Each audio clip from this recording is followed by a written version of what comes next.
All right, everyone, welcome back to another episode of the I Can Do This All Day podcast. I'm Dan, the part-time Avenger, and with me, as always, is Mark, the resident Jedi. Hello there. It's an exciting day. It's May the 4th. May the 4th be with all of you, and may we talk about Maul, Shadow Lord, a new treat that we've all received in 2026 from Lucasfilm and Disney. Excited to hear Dan complain about more Star Wars animation. Have I complained about Star Wars animation? Oh, you complain about all animation, but that's okay. Yeah, but with Maul, interesting. I was kind of surprised to see this come up. My origin with Darth Maul, no longer called Darth Maul, is just from that first movie. And obviously, there was that little cameo in Solo, which led to absolutely nowhere.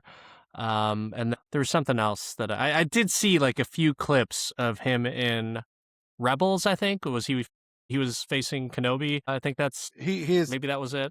His demise happened in Rebels. He was also in Clone Wars as well. So Darth Maul has had this amazing post-Episode 1 life that has been almost entirely animated. So I love that they did this as far as giving him his own series. I think it's something that fans have been all about for a while. Like, when they brought him back 20 years ago, probably now. Somebody's going to correct me in the comments on that. But during the Clone Wars run of cartoon, they brought him back as this twisted and lost character that was acting as kind of a rogue agent during the Clone Wars, not aligned with Sidious, but also not aligned with the Jedi, and solely focused on revenge. They showed his brother, his mother, like they gave Maul legs, pun intended, in Clone Wars. And then they've just kind of brought him back in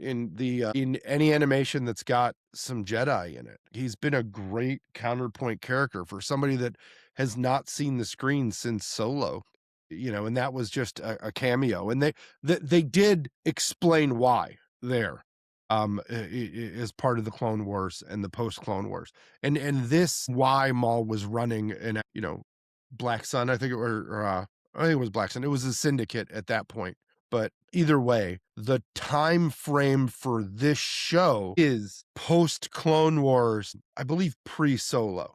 Like, this is right in that Solo time frame. When the Empire is there, the Clone Wars are over, but we haven't gotten to the point of Rebels yet, which goes like Rebels will bring you right up to Rogue One, which then brings you right up to A New Hope. Okay. So with Maul, and for any of the listeners and viewers who have not heard our stuff before, obviously Mark is the Star Wars aficionado, if you will. I enjoy Star Wars. I am just not that deep into the mythos. A lot of my fandom comes from the original trilogy, prequel trilogy, and obviously the sequel trilogy. So the only times I've ever really stepped outside of that is for the podcast. And some I'm been very happy to, and then others I've been like, meh, I don't know, I just don't get it. I don't get it. But the Star Wars lore itself is so heavy and so rich, but also probably a little trivial in a lot of aspects, to where it's like, do we really need to have this much backstory? Like, was Porkins really that much of a hero at the Battle of Yavin, or is it just because he was there and he got blown up? And it's like, oh no, that's the only reason why we know Jack Porkins. Maul, the coolest looking villain, I think, in all of Star Wars, even more so than Darth Vader, because he has a dual-sided lightsaber. So I'm up for it.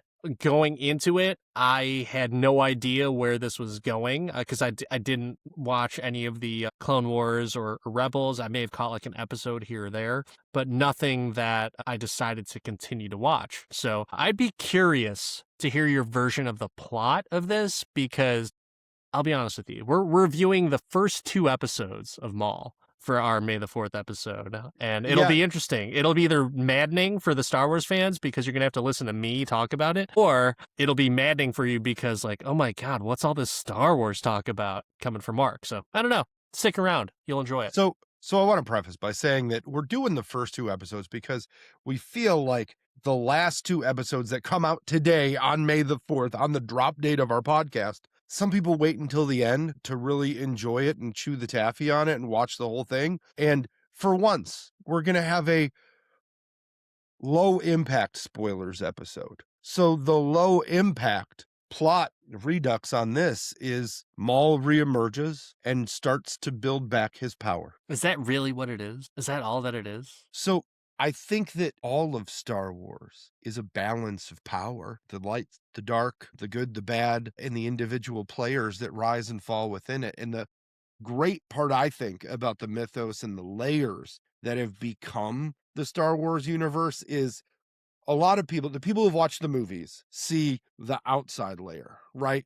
The candy coating, if you will. And you see what happens on the inside, where the cartoons took you, or the animated took you a layer deeper and showed you more around what's going on underneath the top parts that you see. It's a deeper layer. And then the books go layers deeper into that in the comics. And I think that the animation now has taken the place of what the books were when I was younger, right? Like when, in the 90s, the books were the only place you could get new Star Wars, right? What is now Legends, the Bantam books, the stuff that was like Heir to the Empire and the Jedi series and all of these different things that came out on really thick paperbacks was the only time that you got character development because there were no other movies. And then we got the prequels, right? Which I think tried to stay the course a bit from what was in Legends, but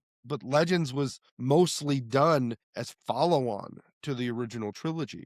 And I think that in the spirit of Legends, the animation has tried to fill some of those gaps as well on how we got from episode 1 to episode 2, or mostly episode 2 to episode 3, and then episode 3 to episode 4. So I like that this is filling the gap between the very successful relaunch of the final season of Clone Wars, where we see Maul involved at Order 66 and then released, by Ahsoka to run wild so she can escape, and how he ends up where he's at the end of in Solo. So this is just another like run of comics, what used to be a run of comics, but now we're getting it in animation. It's visual, it's more accessible. And like, I'm a big fan of the animation style. And I think that the best lightsaber battles we've gotten, some of the top 5 have been done in animation now.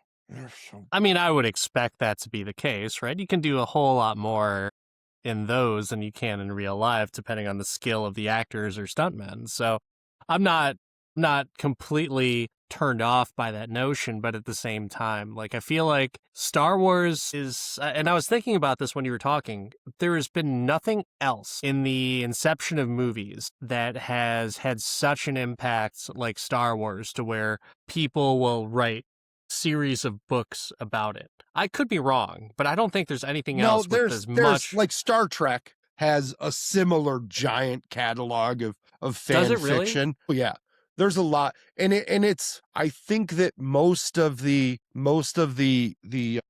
there's fan fiction all over the place, but that's not published, in my opinion. Like, it's on the internet, it's there. But from a published perspective, I think that Star Trek has as many paperbacks out there as Star Wars. Really? Well, not as many, but they had a lot, right? Because when it was in vogue to build on a mythos that nobody was doing anything with in the 80s and 90s, it was through book. Late 80s and into the 90s, books were a viable way to do that. Now, I mean, you see people do it via AI and like generating like Star Wars visual content. There's some really cool YouTube channels out there that'll do some of the like random battles or actions that we've never seen. They'll visualize it in a pretty compelling way. Have you seen that stuff that's out there? Yeah, it's really good. And honestly, like, I've been down the rabbit hole of watching that stuff. It looks so damn good. It really does. I mean,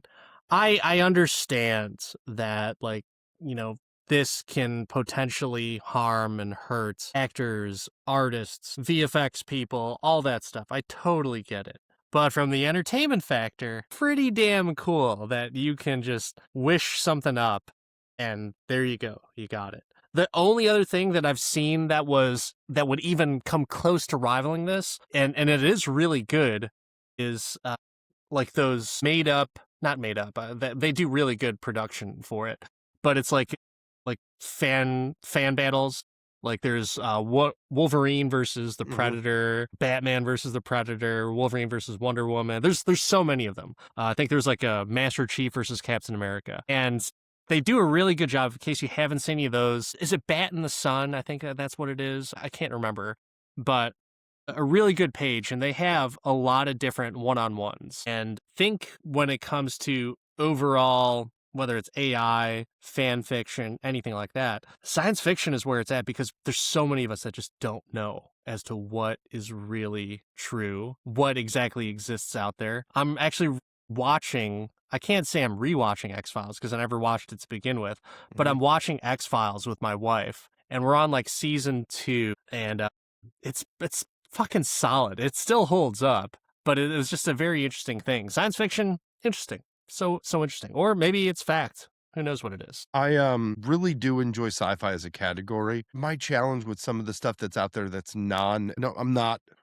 a nose to the sky purist of I won't watch anything that's not produced by Lucasfilm. I will. It'll be entertaining, right? Those videos on YouTube are entertaining, but I think that there's so much in the storyline that's canonized that I do enjoy the stuff that Disney's put out lately more, right? And I still appreciate that it's there. But sci-fi is so great that we can do large scale movie type things and go down into something like this. Like the animation isn't cheap to put out there, but like comparing doing a show like Andor, where you're doing it with real people and it's a deep political plot to it. I think what they're building with this Maul show has a deep plot and is open for adult viewing as well.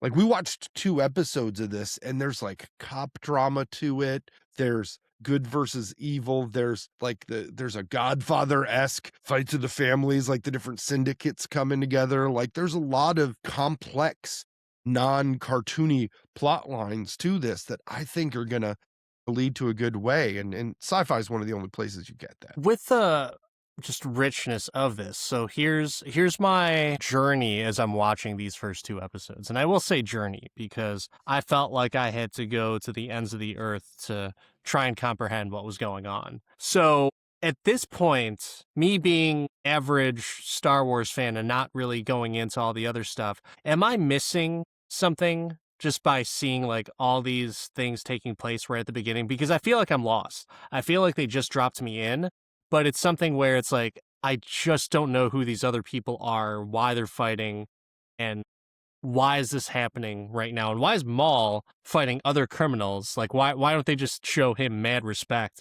and just be like, "Whoa, sorry, Maul, I know who you are. You're the dual saber wielding bastard that just cut down Qui-Gon. Not messing with you." Like, am I missing that? Am I just not understanding that this is just like a normal occurrence, or am I trying to read too much into it, which a lot of Star Wars content does, is like Easter egg, Easter egg, Easter egg, Easter egg. So this is another one of those Star Wars. This is one of the detractors to some Star Wars content is there's 7 seasons of the Clone Wars that came before this that gives a considerable amount of context to some of the things going on in this show. There was a story arc where Darth Maul took over Mandalore, and he did so by joining and running multiple syndicates, and he had kind of partnered with and brought together a lot of the crime bosses and things to go against the Empire and overthrow against the Republic and overthrow Mandalore. But then he was defeated, right? Ahsoka took him down, got him out of there. It didn't really help Mandalore in the long run because, it got bombed and destroyed by the Empire. But Maul, I think, has always been like a rabid dog off the leash. Like he tries to be strategic, but like any dark side user, he's very driven by emotion and vengeance and hate. And he's calculating, but he's also not seen as stable. He was discarded by his leader. He's been defeated multiple times. And yeah, he's not the Barbossa character when it comes to the pirates, but he's also not Jack because he's not funny. Does that make sense? Yes, yes. So I guess that's part of my struggle throughout watching this, is that I feel like I should know something because I was lost. Like the entire time I was lost. I was like, who's that character? Who's that character? That's a Jedi? Kind of, sort of. That's a Padawan. Yeah, that's a Padawan. I think so. Wait, they're going after the Padawan? Like, it was just kind of going back and forth. I was like, okay, are those people known? Is the Padawan known? Like, I can't remember. So for the majority of the characters in this show, they are new, right? We're all meeting them together. We know who Maul is. We know of the alien races that you see. And I could be wrong that we've met the Padawan and Jedi in passing at some point, but they haven't held long-standing storylines or anything like that. But there are a lot of Jedi and Padawan that were out there that survived Order 66 that have not been disclosed. And I love that they did that. They're like, hey, we're going to bring a Jedi and Padawan in that are still trying to hold it down, that somehow escaped Order 66, and they're going to be part of this. And they've also taken the standard trope of Maul trying to seduce somebody to trying to be a lead Sith again and get an apprentice, right? Like somebody that the same thing he tried to do with Ezra is draw him in as an ally. So I think that you're going to see Maul target Devin in this, the Padawan that's arrested in these first two episodes that's held. But I think that you're going to see Maul, try and be a boss again, try and be the same thing that he, that he failed to be in Rebels. But I think that this is the first, or one of the first times that I guess he tried to get Ahsoka to join him, but that's dumb because Ahsoka's like, kind of a very on the side of right and wrong character in Star Wars. She went through her own journey of betrayal, but nothing like Order 66. So it's really interesting now to see how you see these force wielders turning against the Empire. I don't know. I'm excited to see the rest of the series. I thought so. The Devon character was interesting because it was like, she's the same species as Ahsoka, right? Or no, not Ahsoka. Who's the other one that was the same? God, Mary Elizabeth Winstead's character. Is she the same Twilight race? Yeah, Hera. Okay, all right. So yeah, that's who it was. Interesting thing, that person, the voice actor for her, is actually the sister of, I think it's Odessa Azion, or whoever is rumored to be Rogue in the X-Men. That's her older sister. So it's interesting. There's some Disney ties in the family. So it's also Pamela Adlin's daughter, the stand-up comedian Pamela Adlin. I don't know if you remember her from the Louis Show, but she's pretty funny as well. So it's interesting to see some of the dynamics of the characters. I thought that would you say that's her master that was with her when she got caught? I would say so. Okay. He seems cool. He looks like a turtle. Like, I've never seen a turtle Jedi. I do love a good alien Jedi, right? We got the Wookiee Jedi in Acolyte, right? And we've seen through the animation, we've seen different like alien species of Jedi, and I like that they keep introducing that. I'm a fan. Yeah. But he looks cool specifically because he's very much like Yoda in the sense, small, very, very mindful, very demure, and just like it's kind of interesting to see that type of species, right? And like, I feel like we haven't had enough of that, but I'm already psyched to see what this guy can continue to do, because he held up that bridge and saved those people. And then like I don't know, whoever was it, a cop? Is it a cop that's going after him? Like, he's a they're cop. Equivalent to cop? It's equivalent to a copper. Is that what they call them? Is literally like cops, or they call them like justice enforcement agents, like the JEA? Yeah. Like, what the fuck? It's usually agent something or other. Usually, I think it's interesting because that's a planet that has not yet been assimilated into the Empire. So they're still running their own security force while that security force is reporting to the Empire. It's like it reminds me a little bit of Andor, from those people that are like the holdovers from the old way to the new way, and trying to figure it out. Well, I think, okay, so that's another thing that I'm assuming that not all Star Wars properties have a crawl, right? I think that's where I, as you a needed fan, the backstory. I needed it. because I obviously there's so many freaking people that are being jumped in here, and I didn't know where this fell within the time frame. So like that's where it's like, do I need to freaking have a like read a dissertation before I watch any of these things? That's That's the only fair. thing I don't like. You know, it's like I just wanted to know when this was happening because like, oh, Maul has 2 legs. What's the deal with that? Like, because from what I remember seeing him kind of like, you know, Mojo from X-Men. He had like Mojo legs, right? He did have multi-legs at one point, and then he got like reverse legs. Maul's had a couple different sets of legs. Really? Okay. All right. I guess too much stuff that happens that There's a I miss lot. out There's on. a lot. But you bring up a very good point. Like Lucasfilm has been like, oh, we're not doing crawls unless it's a mainstream movie. Like, but for a series like this where like Mandalorian, you didn't need a crawl. Like you could Fine with establish that. characters that nobody really knew and kind of go there. And known characters were more cameos than like driving the plot. But for this, it may have been worth it to set the stage for folks that have not touched it yet. I did not even think of that because I'm just a big nerd. No, that's perfectly fine. As you know, I would think that, you know, if you watch Infinity War, like, bitch, you don't need to know what's going on. If you don't know what's going on, you're a bitch. Like you should have watched all those other movies. But so I understand, like, Marvel is gotten to that point to where it's just too much stuff is going on. So you can't expect everyone to watch the 30 plus movies and TV shows. Star Wars is even heavier in terms of overall volume just because of the TV shows.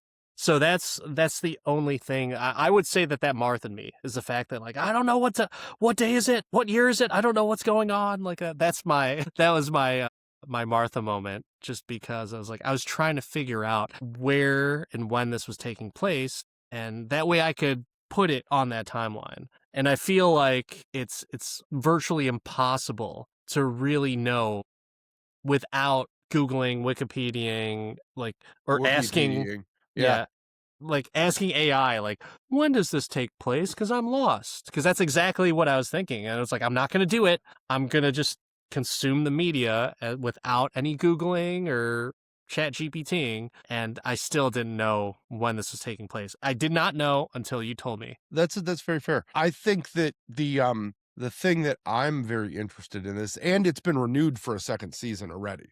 Like Oh. from what I read, they're doing another season of it. I want to know where they go with it because like we ended with Maul as the ship was going down in Clone Wars. We saw him a little bit in Solo, and then he came back in Rebels on a very specific planet, right? The Sith planet where they ran into where he ran into Ezra and the crew there. So there's a big gap and a big journey to do that. And there were like still Inquisitors hunting him. So this show takes place in a very kind of short window between not short window, I guess. Well, no, But it's a short window. It's a finite window It's because a you know very that the character finite dies. window because Maul dies in Rebels and Luke is not yet. Spoiler alert. Oh no.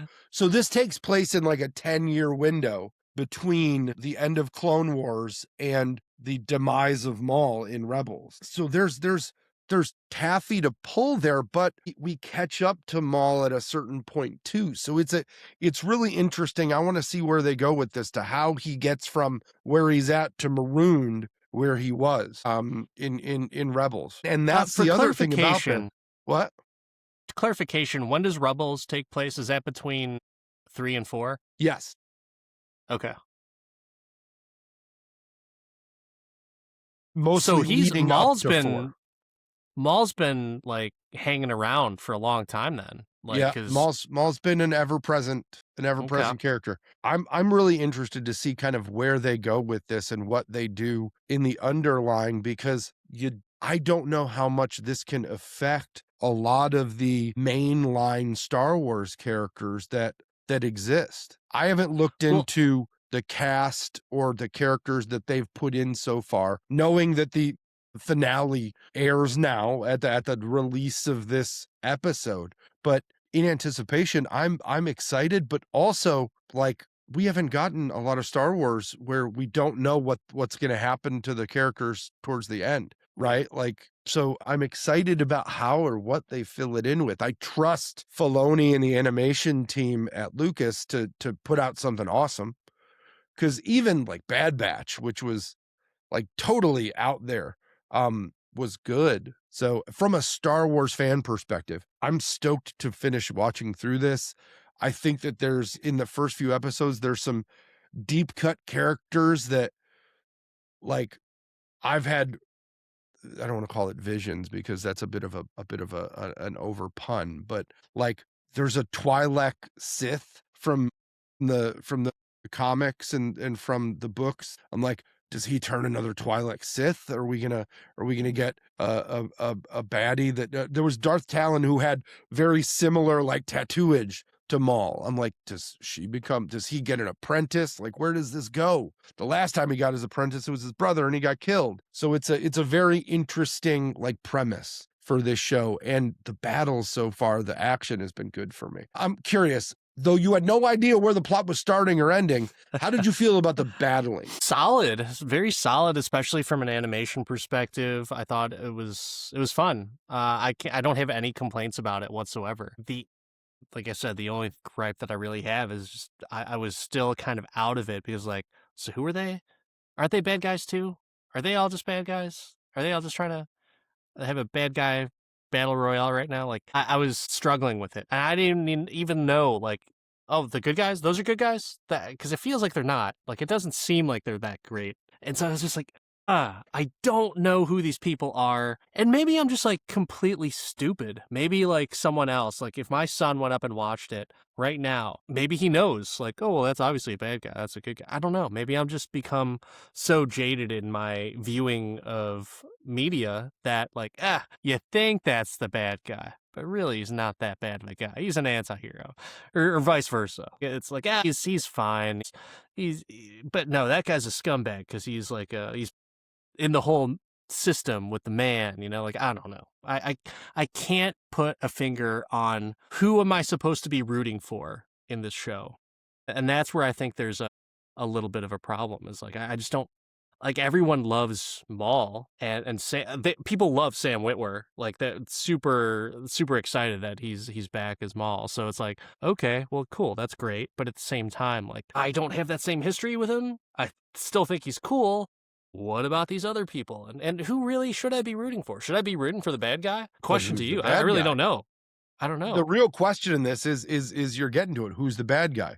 You normally have good and evil in these Star Wars shows, and they're denoted by color of lightsaber and all that. But in this, it's Maul fighting against other evil to eventually go against bigger evil in Palpatine and Vader, right? In the Empire. So he's trying to build a syndicate to try and attack or take over or gain ground from the Empire. Because why does he have a thing against Sidious? That's what I didn't quite understand. And Sidious is the Emperor, right? Yeah. Like at that point, he is the Emperor at that point. So it's widely known that, okay, so I got that clear. Sidious was his master, right? Sidious threw him away after the Battle of Naboo. When Maul came back, he recruited his brother from Dathomir and like trained him as a evil force wielder. Sidious killed him and re-stranded and cast out Maul. And he also had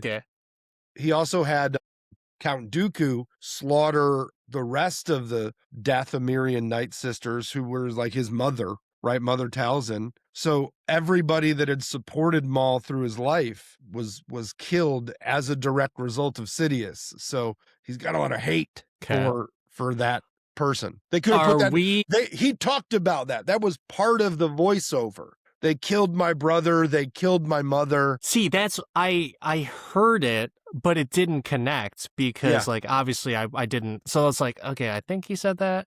So like, all right. But a crawl. So that's a crawl would have been. I'm okay. I'm there. Normally, I'm like, crawl in a cartoon. But for the first episode to set the stage, I'm good with it.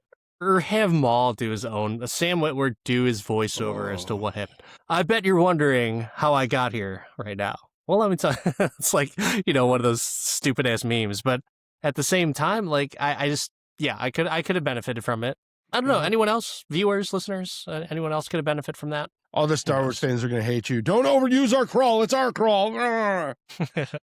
I think you've got to make it accessible to more people, and I think that that's a good idea. I do. I wonder, is there like a crawl that basically just tells the story of every movie that exists out there? Is there come really on. If you could make the detailed AI Star Wars that they're doing, AI could make a crawl.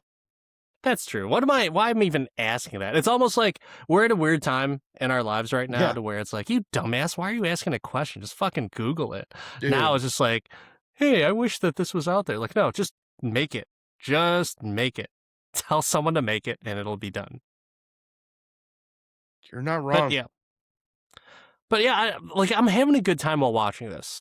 And with this being May the 4th, I'm not trying to pee-pee and poo-poo on Maul. But at the same time, I need something. I need just clarification. I have a few questions. That's all. And I'm glad that you're answering them for me. So thank you. I'm here for you, my friend. Fantastic. Do you have any additional questions, or can I ask you an important question? I actually have a hypothetical for you right now. Ooh, love a good hypothetical. Who would you rather see in a baddie, buddy cop type Star Wars movie or TV show? Maul and Cal Kestis, or Maul and Chimera? Maul and who? Chimera from The Acolyte. Maul and Chimera could be pretty sweet. Cal Kestis is too much of a good guy. No. But Maul and Chimera could be a fun duo. I was thinking the same thing. It would be all about who's more emo. I don't know, for as rabid of a dog that Maul is, Sam Witwer's impression or his voice acting of him make it not so, gnawing at the bone type of mad doggish. So I feel like it's not. And don't come after me, internet, because I'm not trying to crap on Sam Witwer. I was just thinking from a, just chomping at the bit Maul in episode 1 when the force fields go up and he's just waiting, we're just pacing back and forth that force field. I just feel like the voice was, it should have been a little bit more of a. That was Ray ruffian, Park, if you will. Yeah, no, I know that. That was Ray Park, yeah. Okay. But Sam Witwer, who's just beloved by all Star Wars fans, even if you don't know him, I know who Sam Witwer is just because of his portrayal of both Cal Kestis and Maul, right? If I'm not mistaken. Cal Kestis is Dominic something or other. He played Starkiller. He played Galen Merrick. Okay. Galen Merrick is the one from The Force Unleashed. Cal Kestis is from Jedi Fallen Order. Different games. I'm thinking of the wrong ones. Sorry.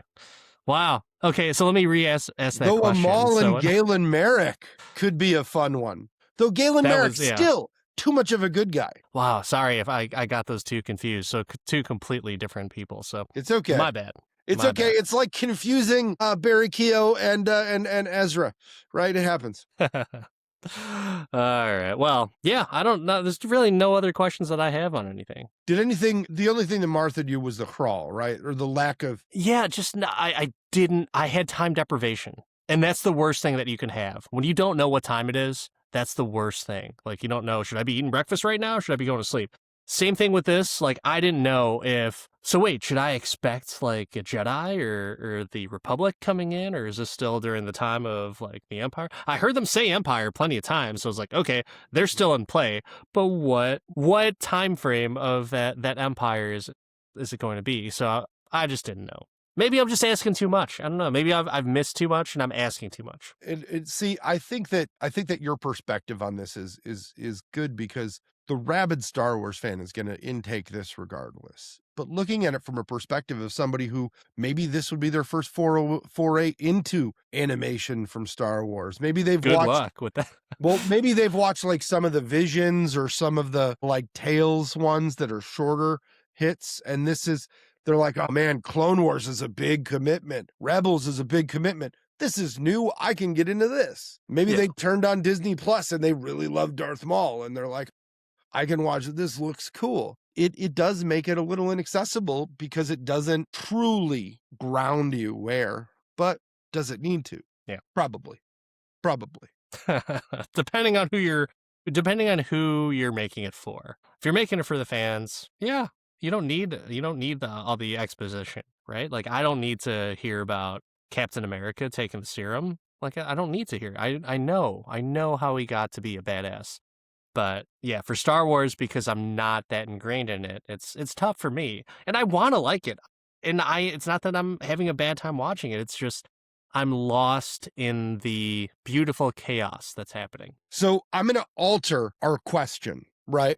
Because can do this all day without watching the full series is a bit of an unrealistic ask. So let me ask you this. You've watched 2 episodes of Maul Shadow Lord. Will you finish it? I was gonna just be quick to the draw and say no. But I mean, I do like Maul as a character, and I would like to see where it goes. And honestly, like I just want to watch some Star Wars stuff too. Like it's been too long since I've seen some really good Star Wars stuff. I mean, I had a good time with, gosh, what was the one with the Skeleton Crew? I had a really good time with. I really liked the Skeleton Crew, so that scratched my itch for the live action. And gave me something that I didn't even realize that I was going to enjoy, which is a Star Wars Goonies show, which was pretty sweet. But this, it's really tough. Will I finish it? I'm gonna say probably not. I'm probably just gonna Wikipedia or AI it and see, like, give me the recap as to what happened. And if I am interested in what I read, I will watch it. But sorry to all the Star Wars fans out there. It's just my lightsaber is not at midnight right now. It's 6 o'clock. Yeah, Mark, what about you? Oh, you know, Are you going to finish it? You know, there's not a question, but I do think that you bring up a very good point about the first 2 episodes. This is what we're here to talk about, right? We're obviously not going to dig piece by piece, but they set it up in such a way that there's chaos, which is very Maul-esque, but not very viewer friendly. I mean, if you're into the action of it, like, yeah, it's a really good action sequences. And the voice acting's top notch. So it's not like it's boring by any means. So like I can understand someone watching the first few episodes of The Mandalorian and just being like, what the fuck? Just here he is walking or riding to the next place that he has to go to. Like, where's this going? And the episodes are only 22 minutes and he's walking for 8 of them. You know, it's like that's where I'm just like kind of like, but I finished watching Mandalorian. I loved it and went on to the next seasons. But this is like, okay, well, I like Maul. I don't know if I like this version of Maul because I've never seen this version of Maul, but I don't know. I think it's worth checking out. And so that's what it is. I think it's worth checking out. It's just, I'm not checking it out with fervor. You know, like I'm just going to check it out, see if I like it. I don't know if I'm going to stay the whole time, but I'm going to give it some time. I hear you. Yeah. Well, there you have it. There you have it. Today, May the 4th, we'll finish this. And then I'll just text Dan a bunch on what he's missing, and we'll see if I can get him to suck it in. The nice thing about these is they're not long. You know, they're like 30-minute pops. And I think they do good for trips if you're watching them on your phone or whatever. Yeah. Yeah. Which I'll probably do. So, but that wraps it up for our May the 4th episode of the I Can Do This All Day podcast. I'm Dan, the part-time Avenger, and not great Star Wars fan, apparently. And then that is Mark, the resident Jedi. The person who's intaked way too much. But we want to hear from you. We want to know if this is what you expected us to say about this, as our Star Wars hate has been electrifying through the years. So bring it on. It's May the 4th. 'Tis the season. Let us know what you thought of the beginning of Maul. If you waited till now to take it all in, if this was appointment television for you, and every week you had to sit down and chew up 2 more episodes, where are you at? We'll get back to Star Wars very soon with a new movie on the horizon, but hit us up in the comments, like, subscribe for our Mandalorian and Grogu episode coming in a few weeks at You Can Do This All Day podcast on all of the socials. Let us know what you think. May the 4th be with you. And also with you.